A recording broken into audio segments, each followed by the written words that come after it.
Welcome to Journeys and Lessons, the podcast where we dive deep into personal stories to explore language and life insights. Today's episode is titled A Summer in Florida, Lessons Beyond the Bus Ride.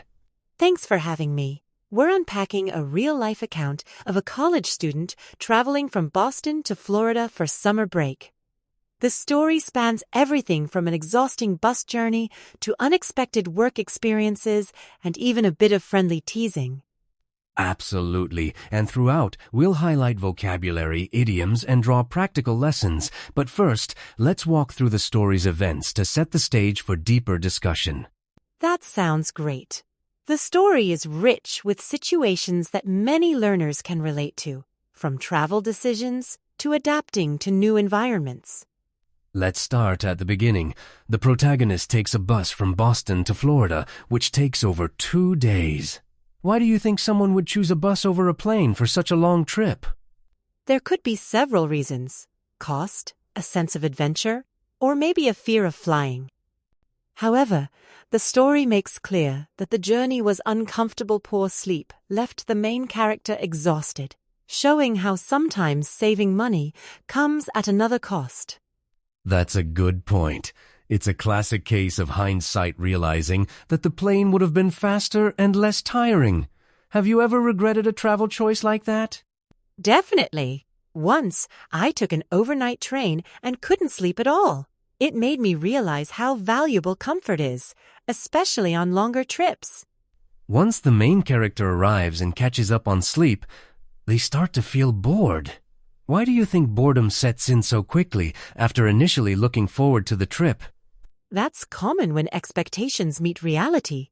The excitement of seeing family wears off, especially if one's social circle is elsewhere. It highlights how important friends and routine can be to our sense of fulfillment. True. Sometimes a change of scenery isn't enough. The story shows how downtime, while restful, can also feel isolating. Exactly, and it sets the stage for the next decision: finding a job to fill that gap. With boredom creeping in, the protagonist looks for a job and finds one at a local restaurant. How does this reflect on adaptability and initiative? It really shows resourcefulness. Instead of staying bored, they take action. Spotting an ad, applying, and being hired quickly demonstrates willingness to adapt and seize opportunities, which is a great life skill. Agreed. And for language learners, this is a reminder that immersing yourself in new environments accelerates growth, both personally and linguistically. Absolutely. Every job is a chance to practice English, meet diverse people, and gather stories that build confidence. On the first day, the main character observes there's no need to dress up, but uniforms are mandatory. Why do uniforms matter in workplaces like restaurants? Uniforms serve several functions. They present a professional image, create team unity, and help customers easily identify staff. It's like a sports team. All members wear the same colors to show they're working toward a common goal. That analogy makes sense. A uniform also helps set boundaries between work and personal life, signaling it's time to focus. Exactly. And for new employees, a uniform can help ease the transition by making everyone feel equally part of the team from day one. The restaurant starts empty, but gets crowded around noon. How do you think balancing busy and slow periods affects employees, especially new ones? It's a great learning curve. During slow times, new staff can get comfortable with basic tasks. The lunch rush, meanwhile, tests their ability to multitask and handle pressure. Think of it like warm-ups before the main event. It builds confidence and skill. That's a helpful perspective. How can workers stay calm and efficient during peak times? Preparation is key. Knowing the menu, anticipating customer needs, and communicating well with teammates keeps everything running smoothly. One standout moment is when elderly customers comment on the main character's northern accent and appearance. What does this reveal about regional differences in the U.S.? It highlights how accents and even physical traits can signal where someone is from. The playful remark about white legs shows that regional identity can be both a source of curiosity and good-natured teasing. Such moments can feel awkward, but are also opportunities for cultural exchange. That's true. It's important not to take these comments too personally and to see them as part of adapting to new surroundings. Exactly. And it's a reminder that language isn't just wordsits about connecting with people, even through light-hearted jokes. Let's shift gears to vocabulary. The story includes phrases like set out, falling asleep, in retrospect, came across, and dress up. Can you explain set out first? Set out means to begin a journey or task. For example, I set out for the store at 8 a.m. It emphasizes the start of a purposeful action. How about in retrospect? In retrospect means looking back and reconsidering something with new understanding. Like, in retrospect, I should have chosen the faster route. It's useful for reflecting on past decisions. And came across? Came across means to find or encounter something by chance. For example, I came across an old photo in my drawer. It's a casual way to talk about unexpected discoveries. Let's continue. What about dressed up, uniform, staff, and waited on customers? Dressed up means wearing formal or fancy clothes, like for a party. Uniform refers to standard clothing for work. Staff means all employees. Waited on customers means serving people in a restaurant.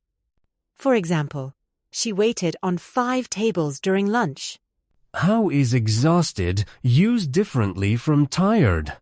Exhausted means extremely tired, to the point of having little energy left. It's stronger than tired. For example, after running a marathon, I was exhausted. And on the whole? On the whole is similar to overall. It means considering everything. For instance, on the whole, the experience was positive. Let's wrap up our vocabulary review with right away, noon, crowded, helped clean off tables, and got bored. Could you explain these? Right away means immediately. Noon is 12 o'clock midday. Crowded means full of people. Helped clean off tables refers to removing dishes and wiping surfaces. Got bored means feeling uninterested or restless. These are all commonly used in everyday conversations. Can you give an example with crowded? Sure. The subway was so crowded this morning that I couldn't find a seat. It paints a clear picture of a busy situation. Now, let's connect the story to real-life lessons. What can listeners learn from the protagonist's journey and work experience? One big lesson is the value of flexibility. Life rarely goes as planned. Long trips can be exhausting, and downtime can turn into restlessness. Taking initiative to find a job and embracing new roles helps us grow. It's also a reminder to view challenges as learning opportunities. That resonates with me. Sometimes, unexpected situations push us to develop resilience and resourcefulness. Exactly. Being open to new experiences, even awkward ones, leads to personal and linguistic growth. As we near the end, here's a question for our listeners. Have you ever faced a situation where a simple decision like how to travel or how to spend your vacation led to unexpected lessons? We'd love to hear your stories. Feel free to share your experiences with us. What did you learn, and how did it help you grow?